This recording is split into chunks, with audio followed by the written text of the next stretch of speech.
Muy bien. Bueno, en el mes de diciembre compartí con ustedes un tema que llamé Pescando con Jesús. Y en ese tema, como un aspecto secundario, como para introducir el pasaje en donde me estaba basando, pues mencioné cómo Jesús se había relacionado por primera vez con Andrés y después con Pedro, su hermano. Y eso sucedió cuando Jesús iba pasando por donde estaba Juan el Bautista, y Juan el Bautista lo vio y lo señaló y dijo: he aquí el Cordero de Dios.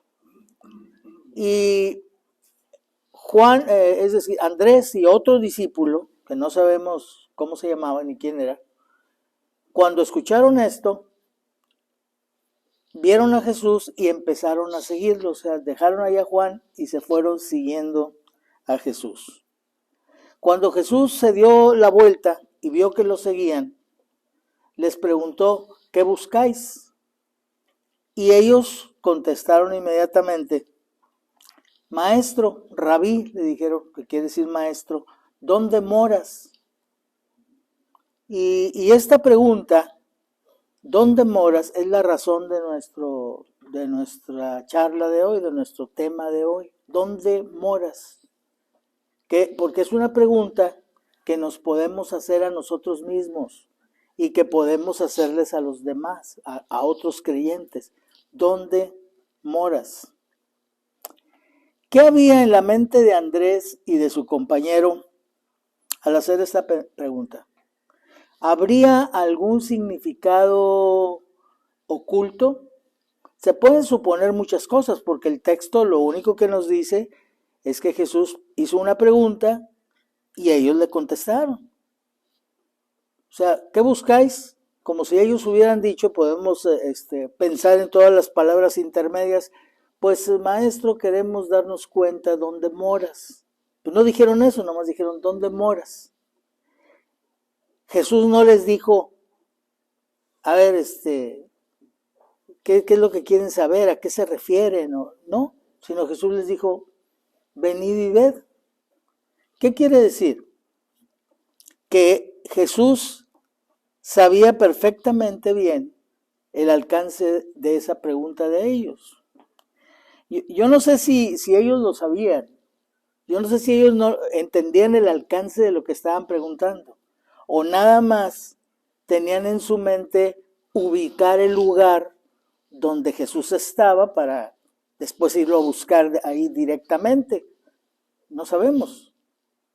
Pero la pregunta en sí, en realidad, es muy importante. Y la respuesta nos lo muestra. Porque dijo: venid y ved. Si a ti te preguntan dónde vives, pues tú no necesitas invitar a la persona que vaya a ver dónde vives. Pues simplemente le dices, le das las indicaciones, o dices: vivo en tal colonia, en tal calle, etcétera. Y ya con eso es suficiente. O sea, pero él dijo que para contestar esa pregunta, ellos tenían que ir y ver dónde era donde él moraba. Por tanto, mi propósito en esta ocasión es considerar más detenidamente esa pregunta que ellos hicieron a Jesús: Maestro, ¿dónde moras? Y compartirles a la luz de la palabra de Dios que esta es una pregunta que debiéramos hacernos nosotros. No solamente podemos hacérnosla, sino que debiéramos hacernos esa pregunta: ¿dónde moro yo? Hay una diferencia, parecen ser sinónimos. Por ejemplo, habitar y morar. Donde habitas parece ser lo mismo que donde moras, pero no necesariamente. Por ejemplo, una persona, que es una de las cosas muy comunes, un hombre, por ejemplo, que tiene su familia, pues habita en un determinado lugar con su familia, pero resulta que la familia se queja de que el papá casi nunca está ahí. O sea, porque se va al trabajo y está todo el día en el trabajo. y allá convive con sus amigos, con sus compañeros de trabajo, con sus clientes, con quien tenga que convivir, pero no con su familia. Y cuando llega, pues llega tan cansado que lo que quiere es a lo mejor cenar e irse a dormir, y luego en la mañana que se levanta, a lo mejor está ahí sentado en la mesa para desayunar con el periódico y no habla con nadie. Entonces, ¿podemos decir que él mora allí? Podemos decir que él habita ahí, que él ahí vive, pero no necesariamente mora. El lugar donde tú moras es un lugar en donde tú estás a gusto, en donde convives, en donde te manifiestas a ti mismo y los demás se manifiestan contigo y hay una perfecta relación entre los que habitan en ese lugar, pero que moran porque ahí está su deleite. Si en este momento yo les preguntara, bueno, ¿y dónde moraba Jesús? Porque ellos preguntaron, maestro, ¿dónde moras? Y se fueron con él y estuvieron ahí todo el día, todo el resto de la tarde y toda la noche. Y entonces parece que quedaron satisfechos, ¿no? O sea, que la pregunta que hicieron recibió respuesta. Y ellos, en ese tiempo que estuvieron ahí, vieron dónde moraba Jesús. Porque la palabra de Dios nos dice, ¿sí?, dónde moraba Jesús.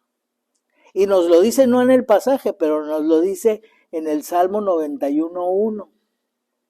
El que habita al abrigo del Altísimo morará bajo la sombra del Omnipotente. El libro de los Salmos no fue escrito por una sola persona, sino fue escrita por varias personas. De hecho, se cree que el Salmo 91 lo escribió Moisés. Muchos salmos los escribió David, pero otros los escribió Asaf. Pero este en particular, este y el 92, se cree que los escribió Moisés. Y fueron escritos por muchas personas diferentes que vivieron inclusive en diferentes épocas. O sea que no fueron necesariamente contemporáneos.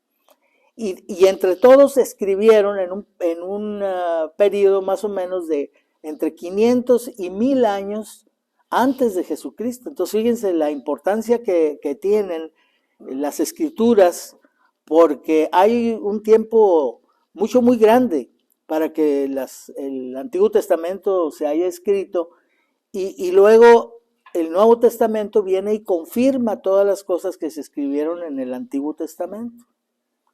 Entonces, esto es una de las cosas que son pruebas irrefutables de que la Biblia es la palabra de Dios. Porque ¿saben? En el escribir toda la Biblia participaron 40 personas.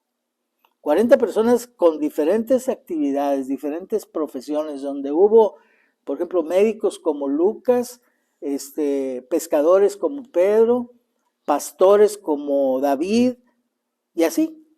Muchísimas personas con diferentes actividades, viviendo en diferentes épocas. Y el hecho de que sea congruente todo lo que escribieron es una prueba de que la Biblia es la palabra de Dios. El hecho de que permanezca hasta ahora.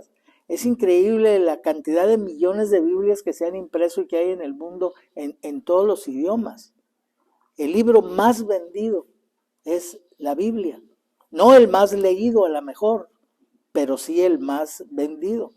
Se le concede su importancia. Y hay muchos otros libros que, por ejemplo, fueron famosos, tuvieron muchos lectores, pero que ya cayeron en desuso, ya nadie los lee. A lo mejor los tienen algunos ahí en su biblioteca, pero no los leen. Ahora hay otros libros que han ocupado ese lugar. Pero la Biblia se ha permanecido como el libro más vendido. Por un tiempo, el segundo libro más vendido fue El Progreso del Peregrino. Durante mucho tiempo. Hoy hay otros libros que han, bueno, me llamó mucho la atención saber que un libro, el segundo más vendido, aunque no sé si luego los desplazan otros, era un libro escrito por Agatha Christie. Imagínense, o sea, es una novela, ¿no?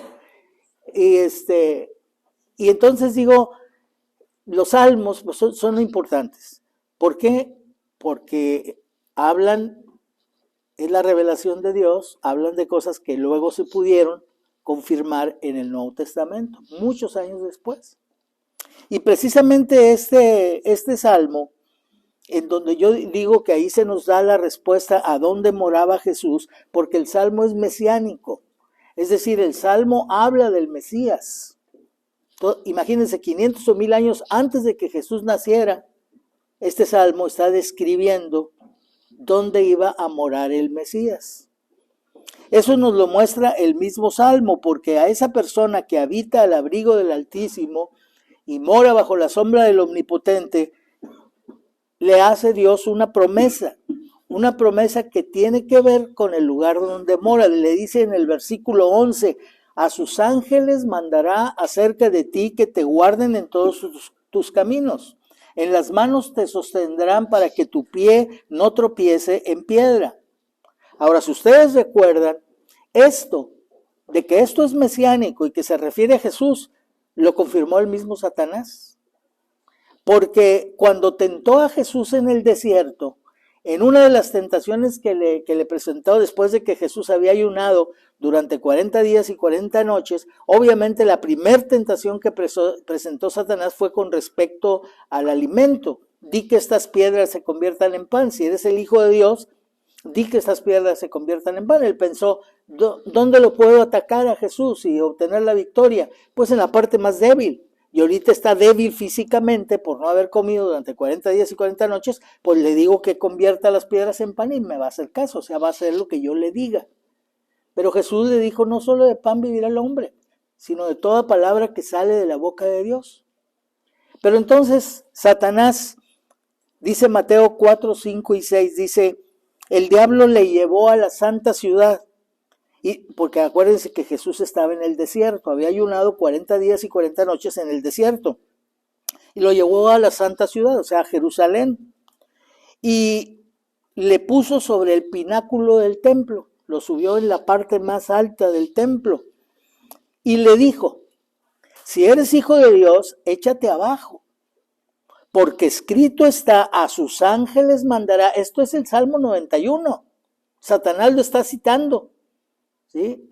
Porque escrito está, a sus ángeles mandará acerca de ti, en sus manos te sostendrán para que tu pie no tropiece en piedra. Entonces Satanás sabía que ese salmo hablaba de Jesús. Y entonces le dice a él, pues ahí está la promesa, pues echa mano de ella, si eres el Hijo de Dios, si tú eres de veras de quien habla este salmo, ¿sí? Pues pruébamelo. ¿Cómo? Pues tírate para ver a los ángeles sostenerte. ¿Y qué le dijo Jesús? Sí, pero acuérdate que también está escrito, no tentarás al Señor tu Dios. O sea, yo no voy a aventarme para ver que Dios me cumpla una promesa. No debemos hacer eso. No debemos tentar a Dios. Al cabo Dios me cuida. Y entonces somos descuidados, no nos importa manejar sin frenos, con las llantas desastrosas que pueden dejarnos en cualquier parte. O sea, no. Y si alguien nos dice, oye, pero no traes frenos, oye, no, a mí Dios me cuida. Eso es tentar a Dios. Sí, Dios nos protege, Dios promete cuidarnos, pero no debemos nosotros exponernos. ¿Sí? Decía, me acuerdo yo que mi mamá, que les he comentado que era una persona que usaba muchos dichos, siempre cuando decía, oye, tengan cuidado con esto, mamá, pues ya cuando te toca, sí, pero no te pongas en el tocadero. Sí, cuando te toca, pero ¿qué andas metiéndote tú al tocadero? Pues eso no, ¿verdad? Entonces, Satanás sabía que ese salmo hablaba de Jesús. ¿Sí? También lo confirma, por ejemplo, los versículos 13 y 14 del salmo, porque dice, sobre el león y el áspid pisarás, hollarás al cachorro del león y al dragón, por cuanto en mí ha puesto su amor, yo también lo libraré. Aquí hay otra vez una promesa. Eso de que pisarás al león y al cachorro y del león y al dragón, pues se refiere a que con su muerte en la cruz y su resurrección, el Señor Jesucristo aplastó la cabeza de Satanás. Ustedes saben que a una serpiente, si tú le puedes cortar un pedazo y todavía la serpiente te puede morder, e inyectar su veneno. A una serpiente, si ustedes han visto cuando alguien coge una serpiente, la coge muy cerquita de la cabeza para tenerla controlada, porque pues es donde tiene los colmillos. Pero si la quieres matar y le aplastas la cabeza, se inyecta su propio veneno. Y la escritura nos decía en Génesis 3:15, cuando Dios habla con Satanás después de haber tentado a Eva y que Eva y Adán hayan desobedecido a Dios, Satanás habla con ellos y le dice a la serpiente, pondré enemistad entre ti y la mujer, y entre tu simiente y la simiente suya. Ella, o sea, la simiente de la mujer, te herirá en la cabeza y tú le herirás en el calcañar. El calcañar es la parte de atrás del talón. Entonces Satanás siempre está tratando de tropezar a los creyentes. Y a una persona que va caminando, cógele de pronto la parte de atrás y lo vas a hacer trastabillar y probablemente se caiga. Y a una serpiente aplastarle la cabeza y la matas. Ella te herirá en la cabeza. ¿Quién? La simiente de la mujer, el Señor Jesús. El Señor Jesús que no nació de la unión de un hombre y una mujer, sino que fue engendrado por el Espíritu Santo en María, por lo cual Él es nada más simiente de la mujer, no simiente del hombre. Todos nosotros somos simiente del hombre. El Señor Jesús es simiente de la mujer. Ahora, es importante entender que habitar al abrigo del Altísimo y morar bajo la sombra del Omnipotente es el resultado de una decisión personal. No es algo automático, es algo que tenemos que decidir nosotros, como podemos ver en los versículos 2 y 9 del Salmo, que Jesús, el Mesías, vivía al abrigo del Altísimo y moraba bajo la sombra del Omnipotente, porque Él lo había decidido. Diré yo a Jehová, esperanza mía y castillo mío, mi Dios en quien confiaré. Y porque has puesto a Jehová, que es mi esperanza, al Altísimo, por tu habitación. O sea, tú lo has puesto, tú lo has decidido, tú has dicho que Dios será tu esperanza, que Dios será tu refugio, que Dios será tu castillo donde estarás siempre protegido. Tú has decidido habitar allí, morar allí. Y en esa declaración divina nos damos cuenta que donde moramos nosotros depende de dónde lo decidamos. Por eso David pudo escribir en el Salmo 23, versículo 4, que aunque él anduviera en el valle de la sombra de muerte, no tendría ningún temor, porque Dios estaría allí con él. ¿Por qué estaría ahí con él? Porque David también moraba bajo la sombra del Omnipotente. Y por eso él decía, aunque ande en valle de sombra de muerte, no temeré mal alguno. Por eso nosotros, la verdad, tenemos que olvidar muchas cosas detrás de nuestra vida para de pronto sentirnos atemorizados. Si tenemos muchas experiencias en donde el Señor ha mostrado que está con nosotros, si yo moro en la presencia del Señor, si yo moro con el Omnipotente, ¿cuál es el problema? ¿Dónde y en qué situación puedo estar que yo tenga temor? No tengo por qué tener temor, no tengo por qué creer que el bienestar de mi vida depende de lo que yo haga. Dios controla todas las cosas. Uno tiene que simplemente obedecer. Si tú obedeces al Señor y haces la parte que te corresponde, que Dios te muestra, lo demás está en las manos suyas y Él sacará todas las cosas adelante. Dice David que sabía David que un día estaría en situaciones difíciles. Dice, pero no tengo temor por eso, porque está hablando hacia futuro. Aunque ande en valle, no andaba en ese momento, pero aunque ande en valle de sombra de muerte, yo sé que pueden venir cosas muy difíciles, no temeré mal alguno, porque tú estarás conmigo. Pero dijimos que todo esto se inicia cuando tenemos un encuentro con Dios. O sea, para poder yo tomar una decisión de habitar al abrigo del Altísimo, pues tengo que tener un encuentro primeramente con Él, porque las gentes que no conocen a Dios, que no han tenido un encuentro con Dios, no pueden tomar una decisión así. Esta es una decisión que toma una persona que tiene un encuentro con Dios y que en ese momento toma la decisión correcta de entregarle a Cristo su corazón, entregarle a Dios su vida en la persona de Jesucristo. Debemos decir algo muy importante. Los encuentros que el hombre tiene con Dios son propiciados por Dios. No son encuentros que propicie el hombre. Dios puede usar diferentes medios para tener un encuentro con alguien. Puede usar un problema. Hay personas que se acercan a un lugar donde se predica la palabra de Dios, no porque ellos estén buscando a Dios. Casi siempre están buscando más bien a la gente que se reúne en ese lugar. Oyes a muchas personas decir, oye, ve a estos grupos porque ahí te ayudan mucho. Ve ahí porque ahí te dan muchas cosas. Entonces están buscando a la gente. Ahora algunos dicen, no, es que cuando estoy ahí me siento muy en paz, me siento muy tranquilo. ¿Tienen problemas? Entonces van a un lugar para tratar de que esos problemas se alejen, de sentirse mejor. Inclusive pueden pedir un consejo y a lo mejor permiten que se intervenga en su vida, en su matrimonio, porque están tratando de resolver problemas, pero no están buscando a Dios. Se acercan porque están buscando alguna otra cosa. A veces escuchamos a la gente decir, yo buscaba a Dios, pero eso no es verdad. Sí, porque yo me acerqué a la religión, eso no es buscar a Dios. Eso es buscar algo que te pueda dar la religión. Pero cuando nos entregamos a Cristo, es cuando entendemos nuestra vida pasada. Yo recuerdo, por ejemplo, por qué empecé a asistir yo a la iglesia católica. En mi casa se suponía que eran católicos, pero no se practicaba la religión.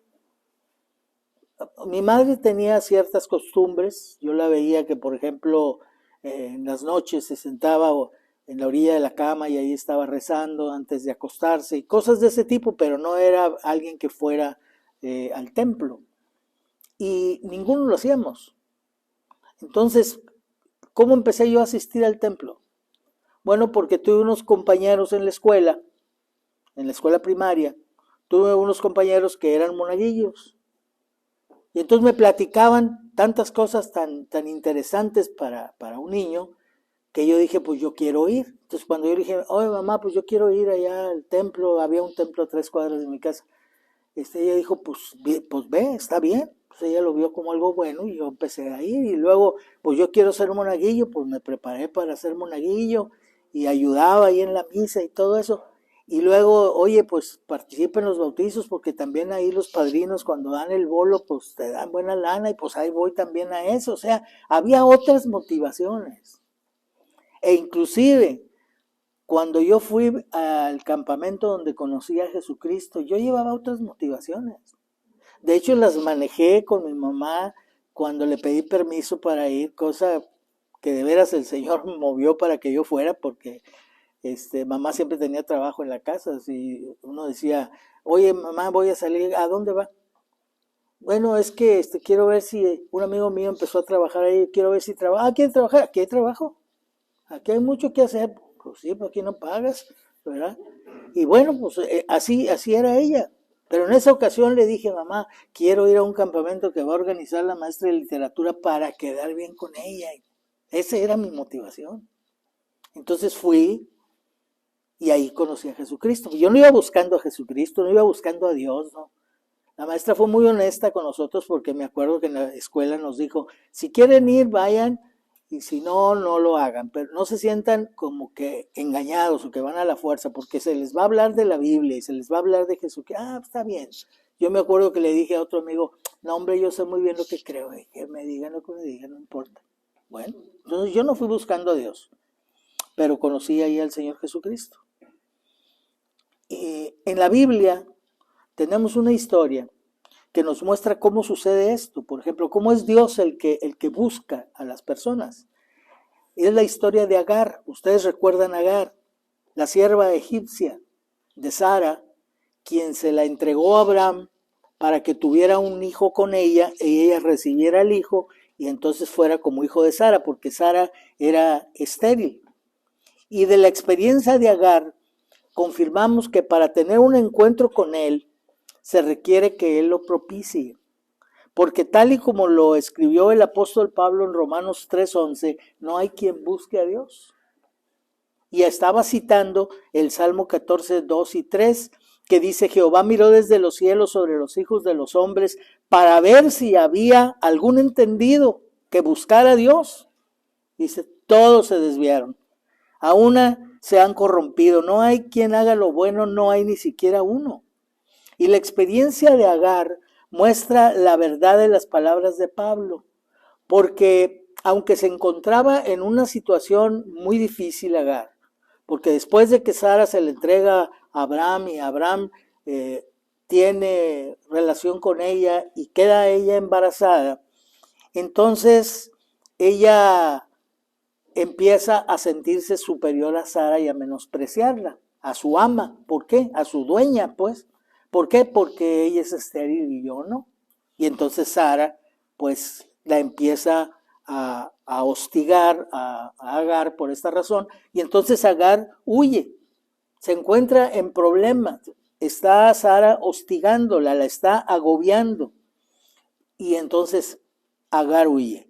Agar no fue capaz de reconocer y aceptar que ella misma era la culpable de lo que le estaba pasando por menospreciar a Sara. Si ella no hubiera tenido esta actitud, no hubiera tenido ningún problema. Pero Sara la afligía porque ella la menospreciaba. Un día le preguntaron al famoso predicador Dwight L. Moody cuál era la persona que le había dado más problemas en su vida. A lo que Moody contestó, sin lugar a dudas, más que ningún otro ser vivo, Dwight L. Moody. Esa es la persona que más problemas me ha dado. Y hubo un presentador de televisión, Jack Paar, un famoso animador de televisión que fue presentador del programa Tonight Show, y él, reflexionando acerca de lo que había sido su vida, dijo: cuando miro hacia atrás, veo que mi vida ha sido como una gran carrera de obstáculos, conmigo mismo como el principal obstáculo. Entonces, eso es algo que a nosotros nos es interesante y nos falta reconocer, que muchos problemas de los que nos quejamos, nosotros somos el problema. Claro que nos gusta ubicar el problema en otra parte. Ahorita lo decía de broma César, ¿no? Pues no voy a tener a quien echarle la culpa ahorita que no está Malena. Bueno, es una broma, pero es una realidad en muchos de nosotros, ¿no? De que siempre ubicamos el problema en los demás, pero no lo ubicamos en nosotros mismos. Yo no puedo cambiar a los demás, pero puedo cambiar yo. Yo me entrego al Señor y le pido que Él me transforme, Él me puede cambiar a mí. Pero siempre estamos justificando. Es que yo soy así porque fulanito, porque fulanita me hace, me dice, etc. Pero la Biblia dice: todo lo que el hombre sembrare, eso también cosechará. Entonces, cada vez que enfrentamos problemas, recordemos esa sentencia bíblica. Dios tuvo un encuentro con Agar. Ustedes pueden leer la historia completa en Génesis capítulo 16, de los versículos 8 al 14, y ahí vemos que Dios va al lugar donde Agar está y le pregunta: ¿de dónde vienes y a dónde vas? Le pregunta Dios a Agar. Y fíjense que siempre que Dios pregunta algo en la Biblia, pues no es que Él no lo sepa. Imagínense, Dios es omnisciente, Él lo sabe todo. Entonces, ¿por qué pregunta? Porque quiere que nosotros reflexionemos. Somos nosotros los que debemos de saber. Cuando en el huerto del Edén Él le dice a Adán: Adán, ¿dónde estás tú? Pues Adán tiene que decir: pues ¿dónde estoy? Pues aquí, todo miedoso, me escondí. ¿Pero por qué si antes yo no me escondía? ¿Por qué si antes hablaba con Dios? Porque ahora me dio miedo. ¿No te habías dado cuenta de las consecuencias de tu desobediencia? Esas son consecuencias de tu desobediencia. ¿Dónde estás tú? Pues muy mal. ¿Dónde creías que ibas a estar cuando desobedeciste? Pues es que, Eva me dijo y me dio. También ya desde ahí empezó, ¿verdad?, la tendencia a buscar a quién culpar. Bueno, Agar no iba a ninguna parte determinada. ¿De dónde vienes y a dónde vas?, le dice Dios. Simplemente estaba huyendo. No estaba yendo a ningún lugar. Y ella respondió: inclusive así con mucha honestidad, huyo de delante de Sara, mi señora. ¿Y cuál fue la respuesta de Dios para Agar? Fue una que no nos gusta oír, pero que siempre es lo mejor que debemos hacer. Vuélvete a tu señora y ponte sumisa bajo su mano. Eso es lo que tenemos que hacer. Cuando huimos de una situación, preséntasela al Señor y Él te va a decir, regrésate y sujétate y confía en el Señor, confía en mí y espera y yo voy a actuar. Yo platico mucho con mis hijas desde que estaban muy chiquitas. Me acuerdo que una vez un creyente, yo llevaba a una de mis hijas y a la hija de él en algunas ocasiones a la escuela.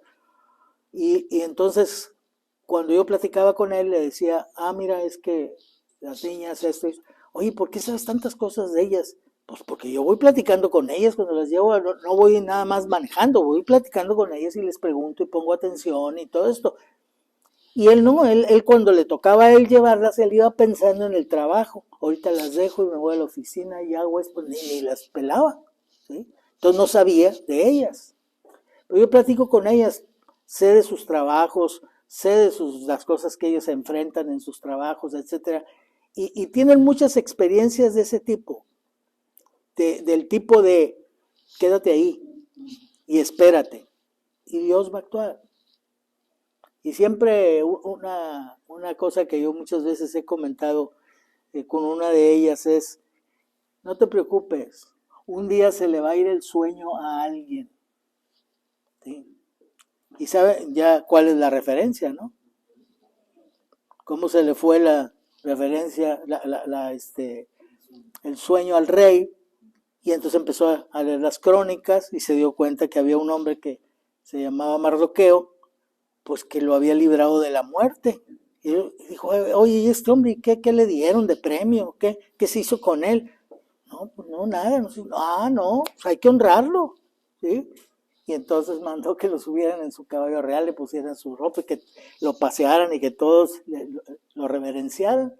Entonces, un día se le va el sueño a alguien y va a llamarte y te va a decir, oye, ¿qué está pasando con esto? Y vas a salir adelante. Y así ha pasado. Hay muchas experiencias que ellas les podrán contar en donde esto ha sucedido así. En ese encuentro con Dios, Él fue muy generoso con Agar porque le dio revelación específica, inclusive del bebé que tendría. No la mandó a hacerse un ultrasonido, pero le dijo, vas a tener un varón. ¿Sí? Le dijo Dios a ella. Lo vas a llamar Ismael, hasta el nombre le puso. Y le dio la promesa de multiplicarlo en gran manera. También de él voy a hacer una gran nación. Y vaya que los árabes, que de ahí vienen, pues son una gran nación en número y en otras cosas. Y que sería un hombre fiero. Agar se quedó maravillada y llegó a una excelente conclusión. Dijo, tú eres entonces Dios que ve. ¿Cómo sabías todo eso? Porque tú eres Jehová, Dios que ve. Y aquel lugar lo llamó Pozo del Viviente que me ve. Qué bonito es ver eso en la Escritura, ¿no? Que cuando los personajes de la Biblia tienen de pronto una experiencia con el Señor, tratan de dejar algo que les recuerde esa experiencia. Y en este caso, Agar hizo eso, precisamente. Dijo, este pozo me va a recordar siempre que que vive para siempre, es el viviente, es el que es eterno, me ve y sabe todo lo que me sucede. Este es el pozo donde yo escuché al viviente que me ve. En esta crisis, Agar, estando embarazada, recibió la guía y la bendición de Dios, pero ella no hizo a Dios parte de su vida. Por eso les digo que todo se inicia con un encuentro con Dios, pero hay que tomar la decisión correcta. Agar no la tomó. Y así sucede con muchos incrédulos, que de pronto Dios se manifiesta a ellos. Hay personas que han llegado a una congregación cristiana con un problema, se ora por ellos, Dios se manifiesta, les salen adelante y se van. ya no regresan. No hacen a Dios parte de su vida, y eso fue lo que pasó con Agar, no integró a Dios en su vida. Es evidente que Agar hizo caso de la indicación de Dios y regresó con Sara y se sometió a Sara. Y pasaron 14 años sin problemas. O sea, nació Ismael y Ismael cumplió los 14 años y después nació Isaac, porque Ismael nació cuando Abraham tenía 86 años e Isaac cuando Abraham tenía 100. O sea, entonces Ismael ya tenía 14 años cuando nació Isaac. Pero cuando destetaron a Isaac, que eso pasaba según las costumbres de esa época, a un bebé lo destetaban entre los 3 y los 5 años, o de 2 a 5 años. Entonces, cuando destetan a Isaac, que es cuando ya su madre lo deja de amamantar, entonces Abraham hace todo un banquete. Pero el ismaelito ahí estaba burlándose de Isaac. ¿Qué le diría? Pues quién sabe, pues ya tenía 14 más otros 2 o 3 meses, tenía 16 años Ismael o 17, y pues estaba haciéndole bullying a Isaac. Y pues a Sara no le gustó, y pues el hijo ahora ya era el hijo de la egipcia, o sea, claro, Sara, no estamos hablando de todos los errores de Sara, o sea, pero evidentemente que los tenía. Entonces ahora era el hijo de la egipcia, aquel que ella había propiciado. Era un resultado de sus planes, no de los planes de Dios, de sus planes.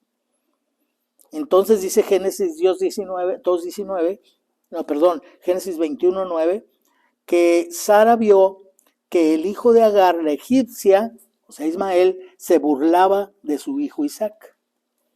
Y entonces le pidió a Abraham que la despidiera. ¿Sabes qué? Despídela, no la quiero aquí cerca de mi hijo. ¿Y qué hizo Agar? ¿Buscó a Dios? Debió haber hecho eso, ya había tenido una experiencia, pero no buscó a Dios porque él ya no había integrado a Dios en su vida. Ella salió, dice la escritura, y anduvo errante por el desierto de Berseba hasta que el agua se terminó.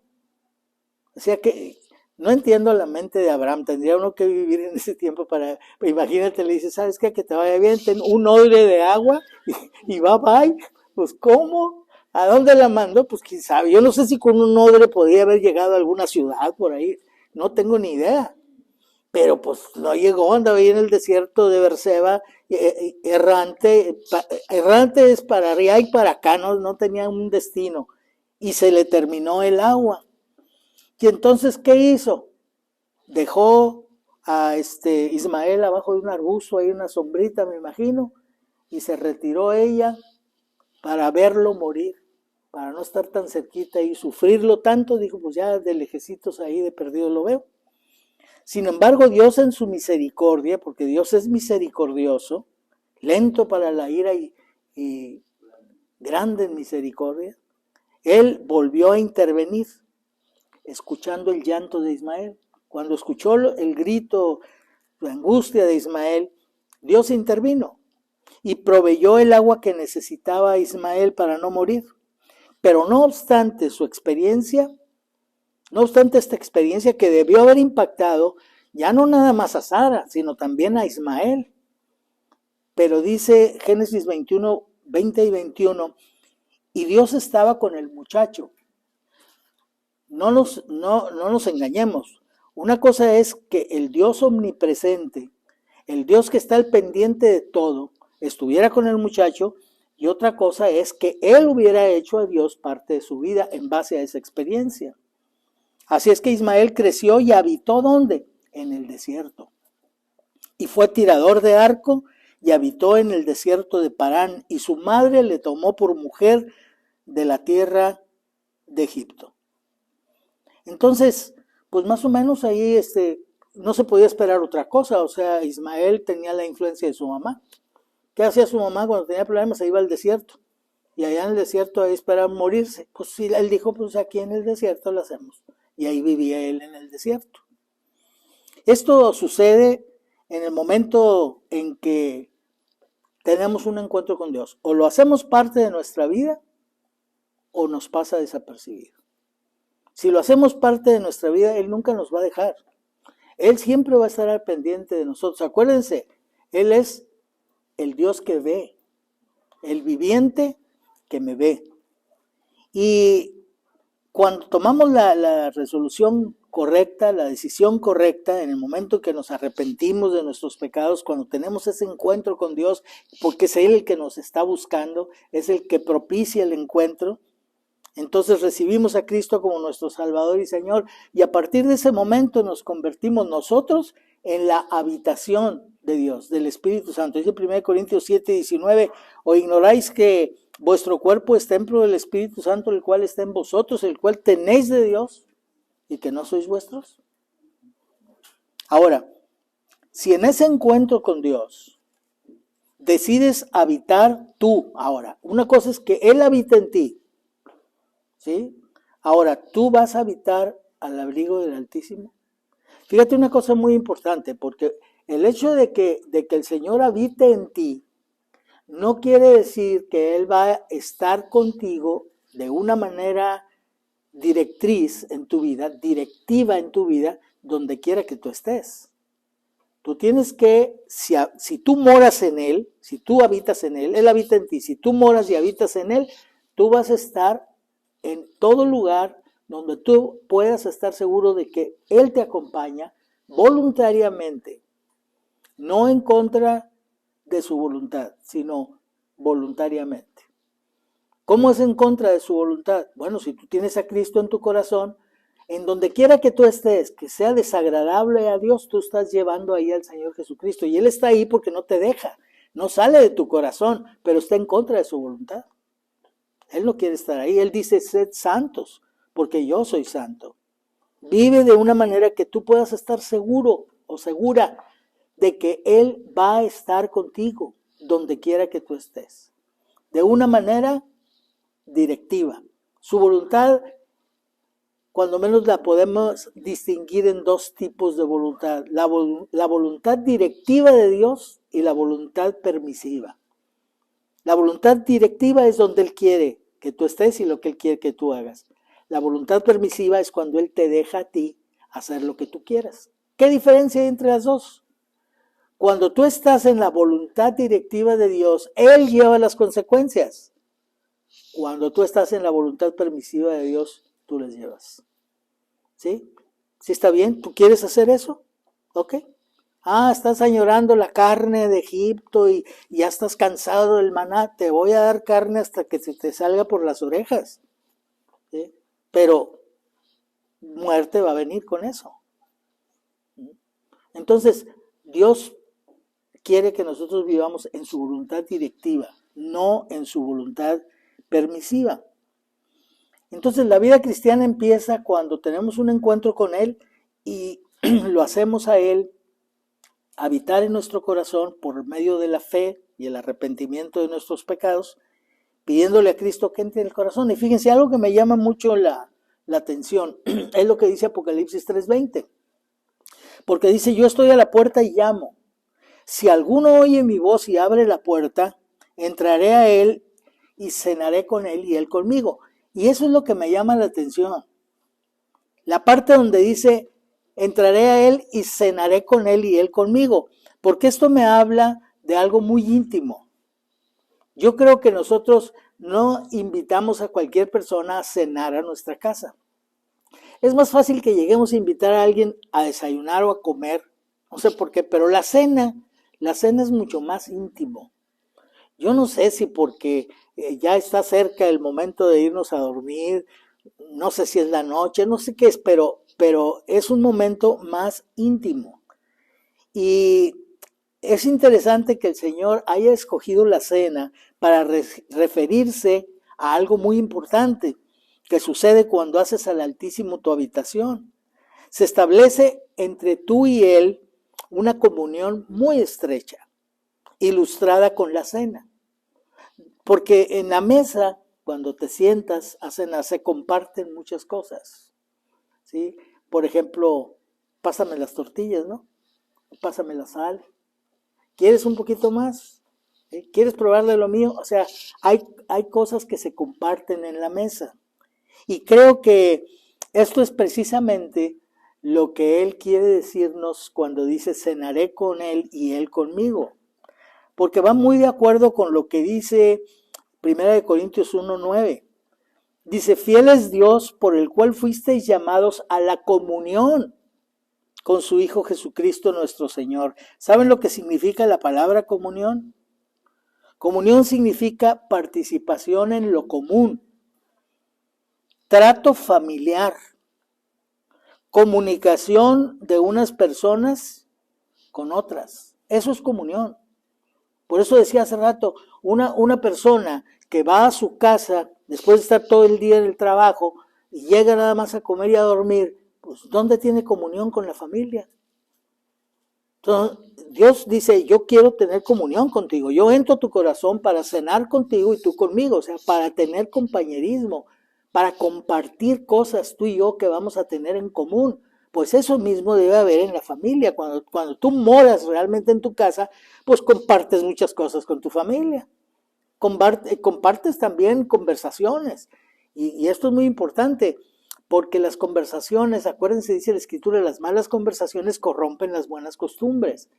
No se necesita hablar de cosas soeces o como para dañar a otros. Simplemente el estar hablando de cosas superfluas que no dejan nada, que no sirven para nada, que ni siquiera nos enseñan algo de perdido, cuando tenemos tanto que compartir y de qué hablar del Señor, de lo que leímos en la palabra de Dios, de la experiencia que tuvimos durante el día, porque esto es muy importante. A mí me llamó mucho la atención, no sé si ustedes hayan leído el libro El Progreso del Peregrino, a lo mejor lo leyeron de niños con una versión para niños, no sé, pero qué imaginación de Bunyan, pero también qué conocimiento de la vida cristiana. Estaba en la cárcel, estaba pensando Juan Bunyan en los creyentes que estaban afuera, cómo ayudarlos.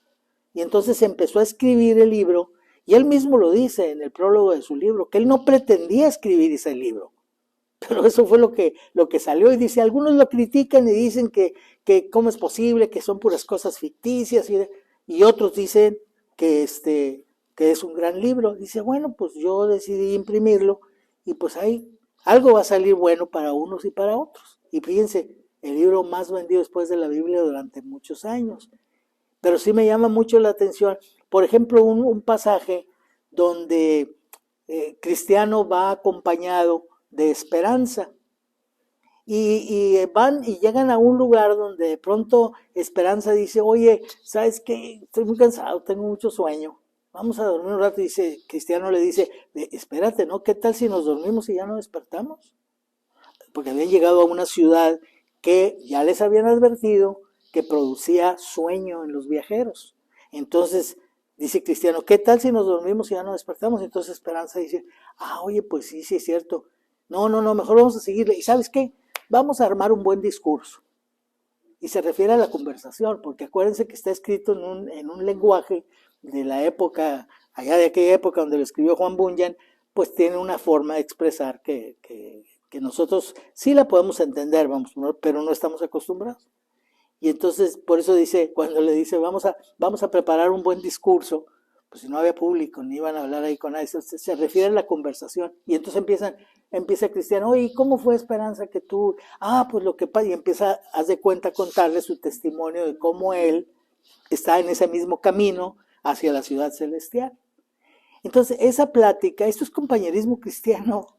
Pues Juan Bunyan lo expresó muy bien. Eso te mantiene despierto. Dice, para que no durmamos como los demás, dijo Cristiano, porque va hablando estas cosas, metiendo la enseñanza de la palabra de Dios.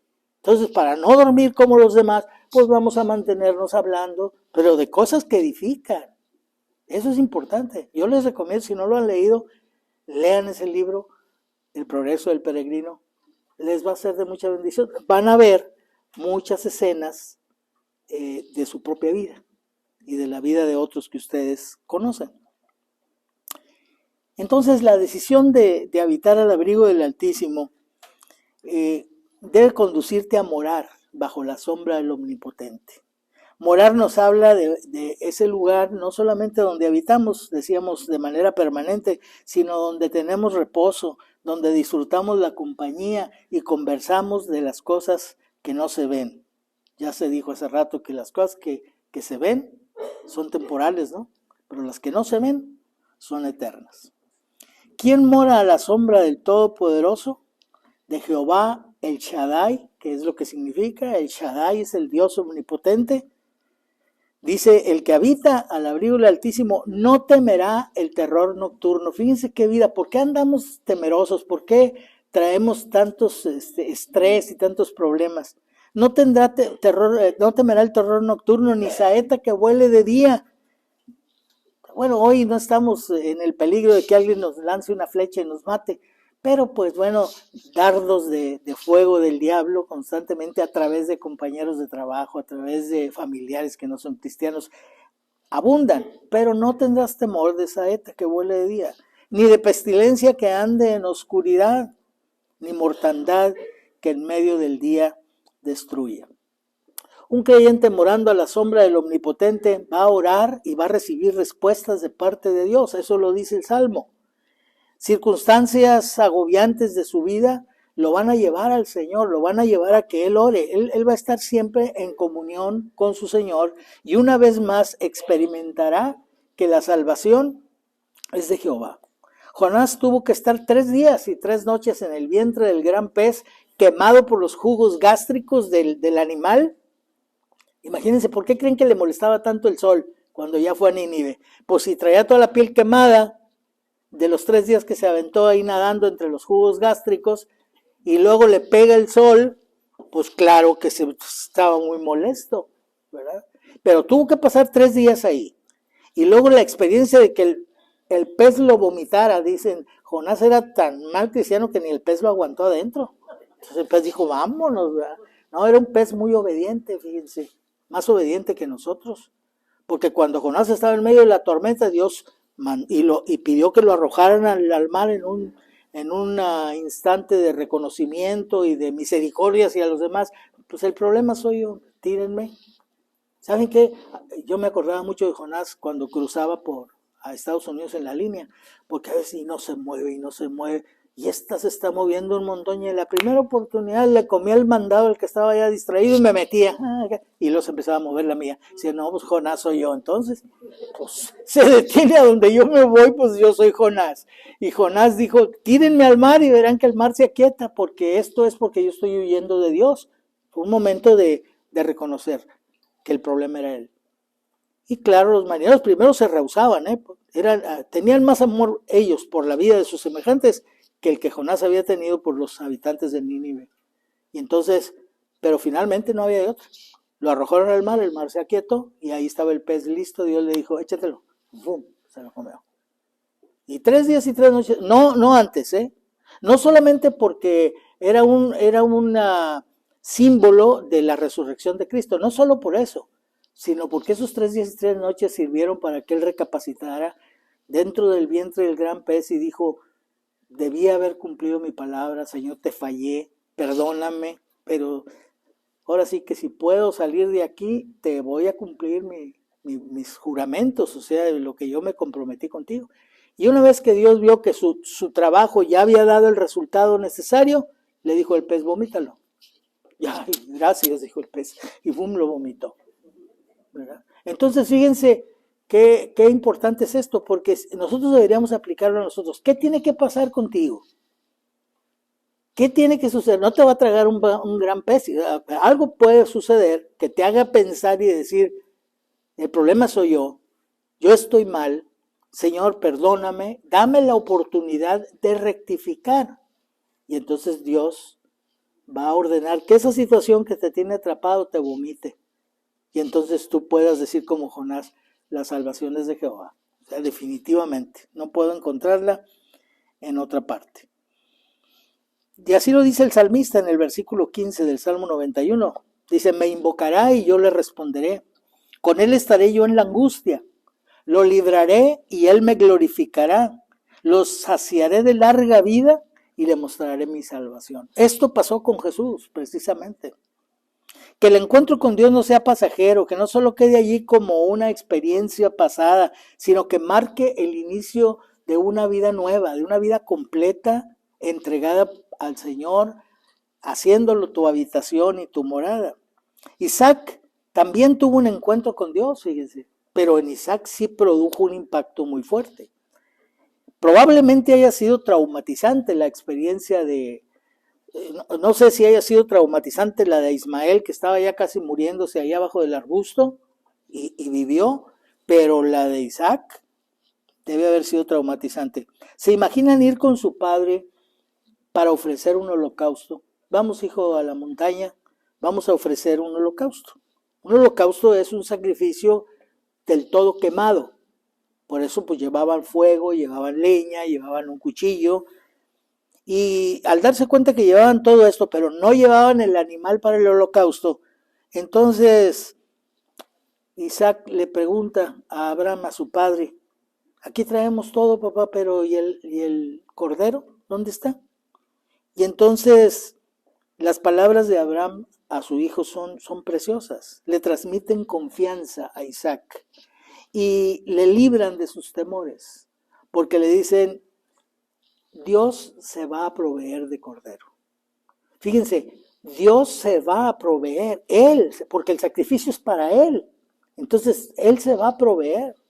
Esa era la fe de Abraham. Dice la Escritura que Abraham sabía que Dios no le iba a fallar, que él no sabía si iba a tener que matar a Isaac y si luego Isaac iba a resucitar. Él no lo sabía porque él tenía una promesa que a través de Isaac iba a hacer de él una gran nación y era su único hijo. Entonces, si Isaac moría, él podía haber dicho, oye Señor, ¿y la promesa que me hiciste? Pero no dijo nada, él no preguntó nada, porque dice la Escritura en el Nuevo Testamento que él sabía que Dios era capaz de levantar a Isaac, de levantar la descendencia aún de Isaac muerto. Entonces, él no se preocupaba por eso. Él estaba listo para obedecer.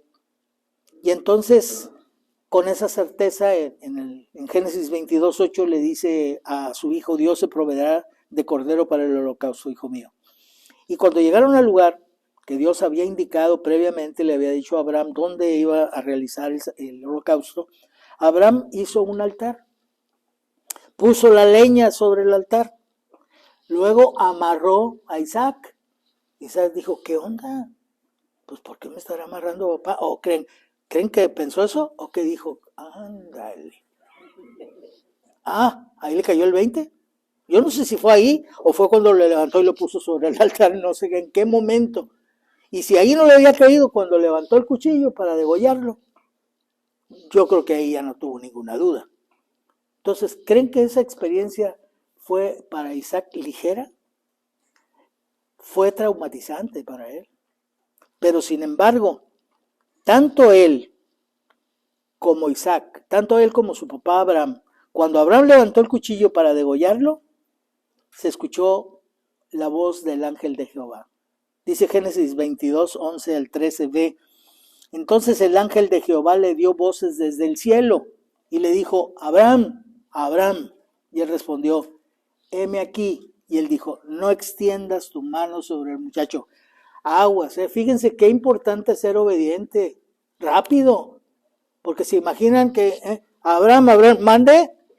No, pues ya marchó Isaac, ¿no? Yo me acuerdo una vez de una persona que pues había oído mucho la importancia de enseñar a los hijos a obedecer y todo esto. Y entonces un día andaba con su familia en Estados Unidos en un parque y de pronto uno de sus niños empezó a correr y empezó a correr hacia una calle donde obviamente había mucho tráfico y él dijo, se va y entonces le empezó a gritar, no hombre, el niño ni le hace caso. Entonces fue y todo y finalmente el niño se paró. Pero lo hizo sufrir todo ese rato que no le hacía caso, que parecía que se iba a seguir de frente. Entonces dice, ¿sabes qué? Ahí me di cuenta que importante es que un hijo te obedezca inmediatamente. Si te obedece inmediatamente lo libras. Leí una anécdota de un niño que iba caminando en las vías del ferrocarril y de pronto venía el tren, el niño era un niño chiquito, no se había dado cuenta.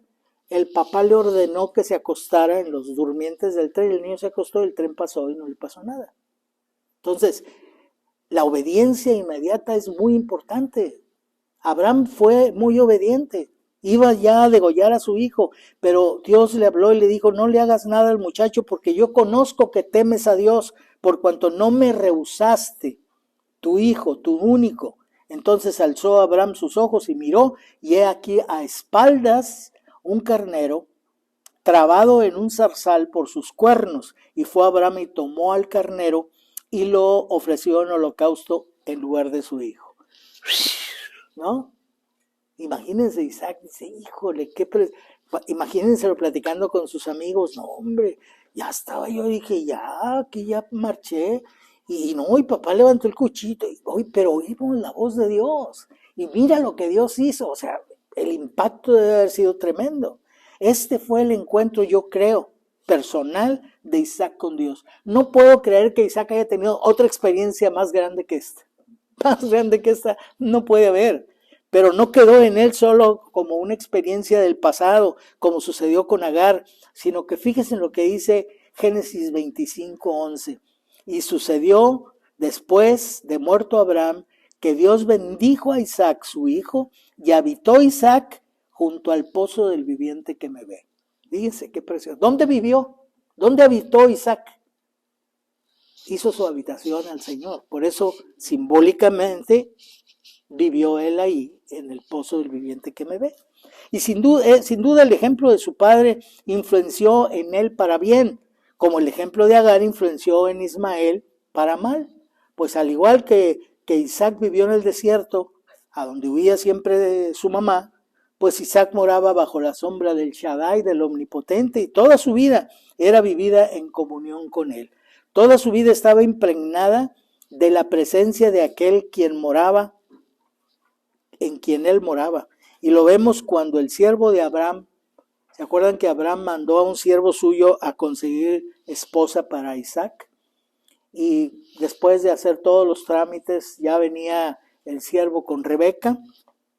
Y cuando llegaron a la región ya donde vivía Isaac, dice la escritura en Génesis 24, 62 y 63, dice, y venía Isaac del pozo del viviente que me ve, porque él habitaba en el Negev, y había salido Isaac a meditar al campo a la hora de la tarde. Entonces salió, fíjense, fue al pozo del viviente que me ve, estaba ahí meditando, y cuando se levantó y ya se iba, vio venir al siervo con una mujer, y ella cuando dijo, ¿quién es él? Él es con el que te vas a casar. Pues se cubrió inmediatamente. Isaac la vio, y la vio a través de la mascarilla, que estaba muy guapa. No había COVID, pero se cubrió ella y la recibió, ¿verdad? Y fue su esposa. Entonces, fíjense cómo la vida esta de vive en el pozo del viviente que me ve, está participando en toda la vida de Isaac, en todas sus decisiones, en todas las áreas de su vida, en el matrimonio, en la casa, en todo. Y tiene el tiempo para estar meditando en las cosas de Dios. Así es cuando una persona mora en la presencia del Dios omnipotente. ¿Dónde moras, maestro? ¿Cómo podemos ver dónde una persona mora? ¿Dónde habitas? Pues le dice, todavía ahí podemos decirle en tal dirección. Y cuando va la persona y ve nuestra casa y dice, ¿aquí moras? Bueno, no, porque aquí realmente más vengo y como. Ah, ok, pero aquí vive, sí, aquí vivo, es mi casa, es mi habitación. Pero todo a nuestro alrededor, la gente con la que vivimos, la forma en que nos tratamos, eso es lo que muestra dónde moramos. Por eso hay que verlo. Eso se ve. Por eso dijo, venid y ved, dijo Jesús.